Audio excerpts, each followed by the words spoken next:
Hello Internet, Sweaty Hewlett here with another Burn and Learn and coffee because I deserve it. Burn and Learn, for those of you who don't know, is my bid to stay alive and fit long enough to raise my amazing son and enjoy the twilight years with my brilliant and beautiful wife, Jane. I hate exercise is boring, so I like to learn something while I'm doing it, and I try to then share what I've learned in the sweatiest possible way with you. So today, statistics, back to statistics, those amazing crash course videos I was telling you about. One of the things that came out today, which is just so cool, World War II, they decided they better examine all the planes that come back from these air battles and figure out, where can we put armor to protect our pilots. But armor's heavy, right? So it reduces maneuverability and stuff. They want to be very careful and sparing where they put it. So they examine the planes, they look where all the damage is, and they decide they got to put armor on the fuselage because there's just, that seems to be where the most damage is occurring. Until someone points out that there are no damage examples from engines. And then he point out that that's where they need to put the armor. They need to armor the engines because the planes that aren't coming home are the ones that were hit in the engines. So there you go. Just an amazing example of how a different perspective on the data can completely change the course of history, the course of a war, and save lives in the process. Just really, really cool. I've horribly explained it, but that's the rough gist of it. Anyways, and then now we're into the visualizing. How do you look at this data? How do you put it in charts and graphs and make it all pretty and make it more intuitive when you look at it instead of just a bunch of numbers?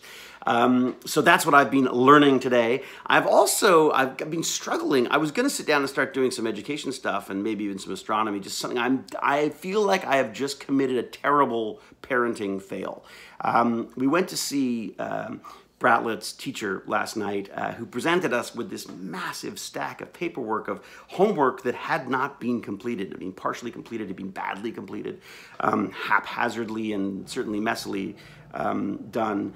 And late, all of it late. And we were shocked because we thought we'd been on top of this. We were asking about homework all the time. We were doing math sheets with him every day and checking the website for stuff. And so, there's obviously a communication gap there. And I felt that while we are not entirely to blame, certainly Bratlett and I bear some, some of the blame in this situation. So as a result, we came home and a rather surprised Bratlett lost every game that he's got on his iPhone. He lost Instagram. We're not doing Fortnite. We're not doing YouTube. We've taken all of those away until he can sort of demonstrate to us that he can be, responsible and, and committed to the work and school. So miserable night. Obviously, he was not happy about that. I'm not happy about that because it means I can't watch YouTube or play video games. Like, when am I going to play Fortnite? I have to do it now. What am I talking to you for? I could be playing Fortnite right now. Anyways, the thing about video games for me was that it was a source of, it was his social life. It's where he talked to people from all over the world, his cousins, his friends. I think there are definitely huge positives to him playing video games, within, reason, as long as it's not too much of it. And also for me, I wasn't allowed to watch television as a kid at school, and so I didn't have that as a social, I was no way to talk to my friends. They come in talking about the Bionic Man episodes, $6 Million Man episodes, and I didn't know that the robot from Mars had come back and tried to kill him. I mean, that stuff was, I felt like I really lost out on that. I didn't know what was happening on Dukes of Hazzard or Knight Rider, any of that kind of stuff. So,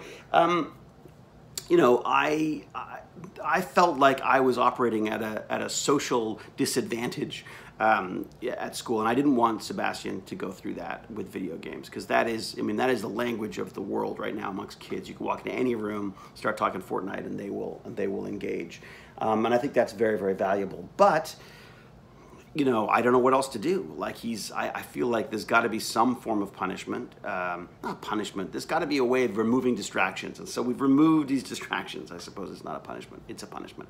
And I'm really hoping, because of just how much work he got done last night, because of that, is extraordinary. I mean, he burned through a massive reading comprehension thing. Not burned through, it was like pulling teeth, but he got through it, and it's been sitting in his desk for a month. Anyways, how do you avoid these parenting fails? How do you keep track of this stuff? How do you instill pride in your child in what they do? I was trying to say to him, like, you shouldn't be reticent to give me your homework. You should be dying to give it to me, to show it off. And if you're not, then you've got to realize that means it's not good enough. So it's hard though, because I'm his parent, and I understand that that's very difficult to get notes about school from your dad, especially a dad who didn't finish high school. And the other problem, of course, is that then it causes friction between Jane and I, because we both are obviously going to have different perspectives on how to fix it. Like for me, my response is I want to rage and shout and then completely disrupt the educational process and reinvent it in my living room. That didn't go down so well. So Jane was perhaps a little more practical, and she said, well, why don't we just knuckle down and get the work done? So we're going to try that for a bit. And then, of course, we're looking for schools as well. So, I mean, I don't know how the teacher's supposed to be on top of this stuff, frankly. I mean, he's got 35 kids or something. I mean, that's not teaching. That's like child management. I have a hard enough time trying to keep track of one of them. I can't imagine. No, you don't understand that I can't imagine. It's impossible to look after that many kids. Too many kids in the system, simple as that. But how do I avoid this stuff? How do we avoid these parenting traps? How do we inspire pride in what they're doing? How do we make them care? And can you make them care? And what if you can't? God, that's terrifying.